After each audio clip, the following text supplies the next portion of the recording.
आखिरकार उत्तर प्रदेश में डीजीपी मुकुल गोयल के स्थान पर कार्यवाहक डीजीपी नियुक्त कर दिए गए हैं।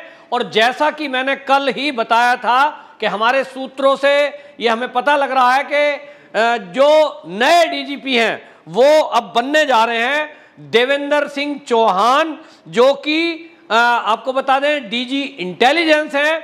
और डीजी इंटेलिजेंस रहते हुए जिस तरह से काम इन्होंने किया है, जिस तरह का उत्तर प्रदेश में इन्होंने अपना नेटवर्क बनाया, हाईटेक किया गया पुलिस को। और इंटेलिजेंस का काम होता है कि विभाग पर नजर रखना, विभाग में कौन अधिकारी क्या काम कर रहा है, कौन गड़बड़ी कर रहा है, कौन रिश्वतखोरी कर रहा है, उन सब शिकायतों का भी निस्तारण करना। योगी जी के जब सीएम बने थे योगी जी, उन्होंने साफ निर्देश दिए थे कि मैं भ्रष्टाचार पर जीरो टॉलरेंस नीति ये चाहता हूं।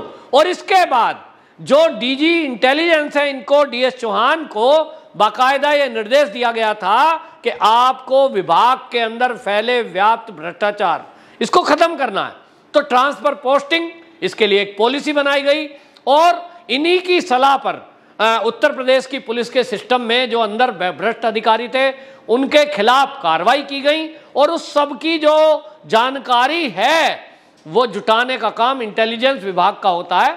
और इसके अलावा जो भर्ती जितनी होती है उन भर्ती में घोटाला ना हो, उसमें पारदर्शिता हो, इन सब चीज़ों पर भी नज़र रखी जाती है। तो एक माना जाए कि योगी जी के बेहतरीन एक सलाहकार और विश्वास पात्र अब इनको दिया गया है ये पद। और यहाँ आपको ये भी खास बात बता दूं कि इनके पास अभी भी इंटेलिजेंस विभाग का चार्ज भी रहेगा और ये डीजीपी भी राज्य के रहेंगे।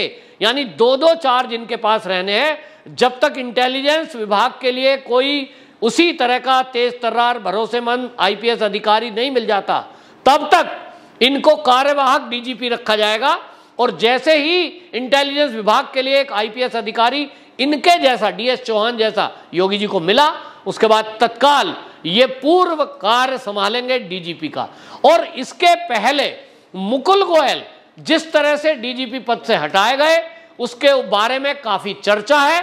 और चर्चा ये है कि आज तक कभी भी किसी कमिश्नर या कहीं किसी भी जिले के एसएसपी तक को इस तरह की जो लैंग्वेज है उसको लिख करके नहीं हटाया गया जैसा डीजीपी को हटाया गया। यानी सख्त लहजे में योगी जी के इस आदेश में डीजीपी के लिए जो लिखा गया था उसमें लिखा, मुकुल गोयल को शासकीय कार्यों की अवहेलना करने, विभागीय कार्यों में रुचि ना लेने और अकर्मण्यता के चलते डीजीपी पद से मुक्त करते हुए डीजीपी नागरिक सुरक्षा के पद पर भेजा जा रहा है।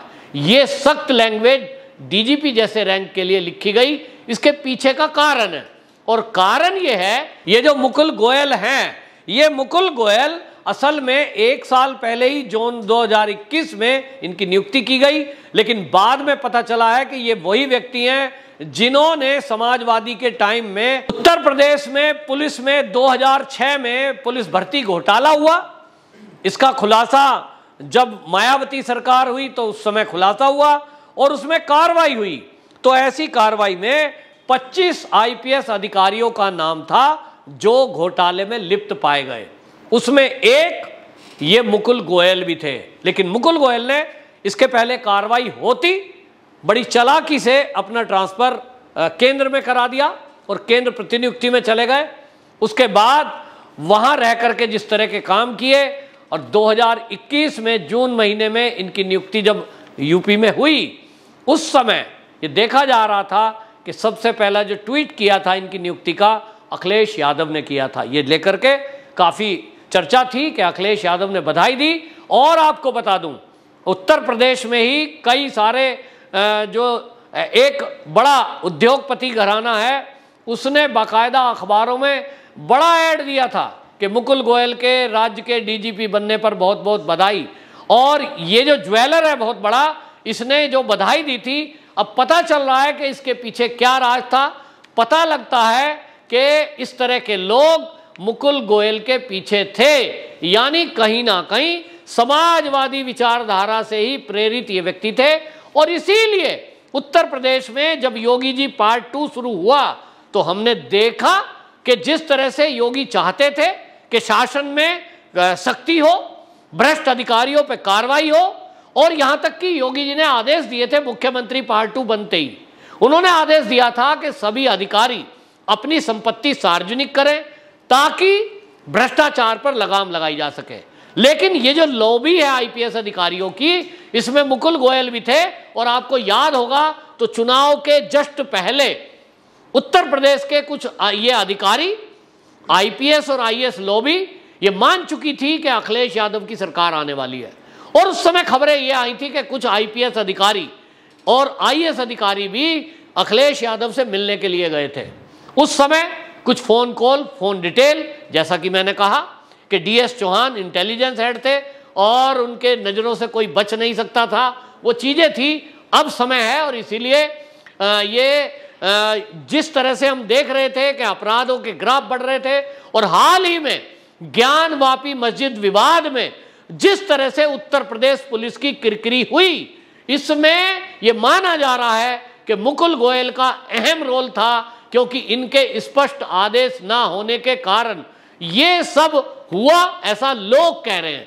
अब इस सब मामले में जो ये कार्रवाई हुई है, सख्त लहजे में योगी जी ने डीजीपी को जिस तरह से हटाया है, इसको लेकर के पूरे उत्तर प्रदेश पुलिस विभाग में अब हड़कंप मचा हुआ है कि यदि राज्य के डीजीपी को इस तरह से हटाया जाएगा तो बाकी जो थानेदार हैं उनका क्या हश्र हो सकता है, ये कहने की जरूरत नहीं है। यानी स्पष्ट बिल्कुल संदेश योगी जी की तरफ से है कि यदि कार्य में कोताही बरती गई, लॉ एंड ऑर्डर की सिचुएशन से कोई समझौता किया गया, भ्रष्टाचार हुआ, तो आप समझ लीजिए बिल्कुल किसी को भी बख्शा नहीं जाएगा।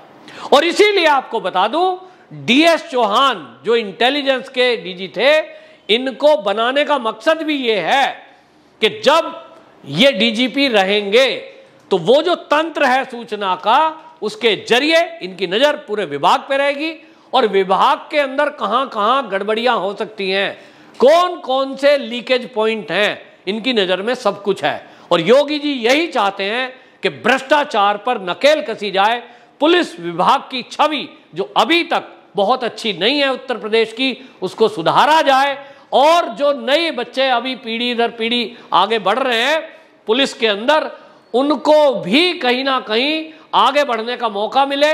और उत्तर प्रदेश में योगी जी जब से आए हैं तब से हमने देखा है कि जो काम अच्छा करते हैं, जिन्होंने, चाहे वो सब इंस्पेक्टर थे, उनको इंस्पेक्टर बनाया गया है, प्रमोट किया गया बहुत सारे लोगों को, हालांकि वो कोर्ट में केस था, लेकिन कोर्ट के केस के बाद जब निर्णय उनके पक्ष में आ चुका है, ऐसे इंस्पेक्टरों की नियुक्ति भी, साफ छवि वाले लोगों की नियुक्ति उस ऐसे थानों में की जाएगी जहां संवेदनशील क्षेत्र है। और इसी में योगी जी ने यह भी स्पष्ट आदेश दिया था, लखनऊ के एक इसी तरह थानेदार को जब डीजीपी मुकुल गोयल ने ट्रांसफर करने की बात कही थी, तो उनको योगी जी के सीधे आदेश से उनका ट्रांसफर रोका गया था। स्पष्ट बिल्कुल आदेश था।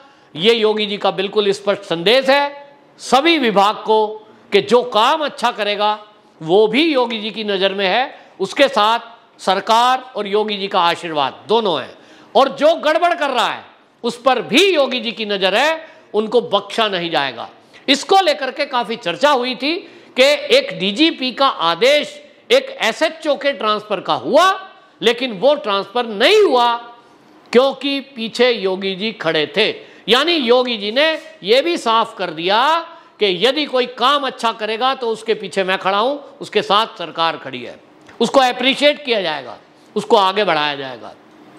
आपकी कोई बैकग्राउंड नहीं है, आपकी बैकग्राउंड केवल आपका काम है, और काम के आधार पर नियुक्तियां होंगी।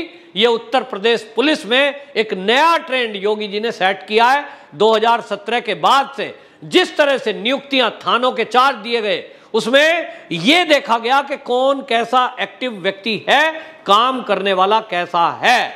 और इसके पहले जो समाजवादियों की सरकार होती थी, उस टाइम पे हमने देखा कि थाना और चौकियों का चार्ज उन लोगों को मिलता था जो एक विशेष घराने से संबंध रखते थे, और जो अखिलेश यादव है, मुलायम सिंह यादव है, इन सबके लोगों के खानदान के लोग थे, परिवार के लोग थे। इनके मिलने चिलने वाले थे, लिस्ट कहीं और ही बैठ के बनती थी। और उस समय यह माना जाता था कि सारे फैसले कहीं ना कहीं राजनीतिक गलियारों में होते हैं, पुलिस के पास इतना अधिकार नहीं था। हमने खुद देखा कि एक थाने इंचार्ज का या चौकी इंचार्ज का कोई भी एसएसपी ट्रांसफर तक कर दे अपनी मर्जी से, नहीं हो सकता था। एसएसपी अगर देखता था कि किसी थाना इंचार्ज की कंप्लेंट आई है, वो काम ठीक नहीं कर रहा, भ्रष्टाचार कर रहा है, वो ट्रांसफर के ऑर्डर करे, उसके पहले लखनऊ से कॉल आ जाती थी। और इसलिए अपने को मजबूर महसूस करते थे अधिकारी। लेकिन आज जब योगी सरकार आई है, इन्होंने ट्रेंड चेंज कर दिया। कोई जाति नहीं, कोई धर्म नहीं, जो काम करेगा वो आगे जाएगा। और इसके कारण से जो ईमानदार पुलिस अफसर है, जो ईमानदार पुलिस के कर्मचारी हैं, वो काफी खुश हैं। लेकिन बस एक बात वो योगी जी से और चाहते हैं। इस बार लोगों ने कहा है, क्योंकि पुलिस में तो कोई यूनियन है नहीं, लेकिन मैं भी इस चैनल के माध्यम से उन पुलिस कर्मियों की बात योगी जी तक पहुंचाने के लिए ये कहना चाहता हूं कि पुलिस कर्मियों ने ये कहा है कि पिछली सरकारों में जिस तरह से ट्रांसफर पोस्टिंग में घर से दूर पोस्टिंग करी जाती थी और परेशान किया जाता था, घर के पास पोस्टिंग करने के लिए, जिले के पास लाने के लिए रिश्वत मांगी जाती थी, उसके कारण से आज भी बहुत सारे लोग अपने घरों से दूर नौकरियां कर रहे हैं। ये तनाव रहता है परिवार से दूर रहने के कारण, माँ बाप से दूर रहने के कारण। और योगी जी से वो ये चाहते हैं कि अब सभी पुलिसकर्मियों की नियुक्तियां उनके घर के आसपास यदि रहेगी तो उसके कारण से वो एक मानसिक तनाव से मुक्त रहेंगे और उनकी कार्य क्षमता बढ़ेगी, डिपार्टमेंट में ईमानदारी बढ़ेगी। जो ट्रांसफर पोस्टिंग के नाम पर अधिकारी शोषण करते हैं, वो शोषण कम होगा, यानी समाप्त करने का एक बड़ा कदम होगा। तो ये फैसिलिटेट करने के लिए हम जब अपने कर्मचारियों के साथ खड़े होते हैं तो उनकी वर्क एफिशिएंसी बढ़ती है, क्योंकि मानसिक तनाव से मुक्त होकर के जब कर्मचारी ड्यूटी पे करता है, जैसे कि हम दिल्ली का उदाहरण देख सकते हैं। दिल्ली में पुलिस कमिश्नर राकेश अस्थाना जब आए, उन्होंने सबसे पहला काम यही किया कि जो भी पुलिस डिपार्टमेंट में बीमार हैं या उनकी उम्र 50 साल से ऊपर है, घर में कोई प्रॉब्लम है, वो मन मर्जी के थाने की पोस्टिंग पा सकते हैं डायरेक्ट एप्लीकेशन देकर। इसके बाद पूरे पुलिस विभाग में बहुत प्रसन्नता हुई और सब लोग अपनी काम में बड़े खुश हुए कि भाई कोई तो आया जिसने उनकी चिंता की। तो उत्तर प्रदेश में भी योगी जी से सब पुलिसकर्मी इस बात की उम्मीद लगाए हुए हैं कि पार्ट 2 में जब योगी जी काम करने वालों की सराहना करते हुए उन्हें आगे बढ़ा रहे हैं, तो इस तरफ भी योगी जी ध्यान देंगे कि जो लोग बढ़िया काम कर रहे हैं, जिनकी कोई शिकायत नहीं है, उनको उनके घर परिवार के आसपास नौकरी करने का मौका दिया जाए, ताकि डिपार्टमेंट में व्याप्त ये भ्रष्टाचार भी मिट सके और पुलिसकर्मियों को बिना मानसिक तनाव के नौकरी करने का मौका मिल सके। वंदे मातरम।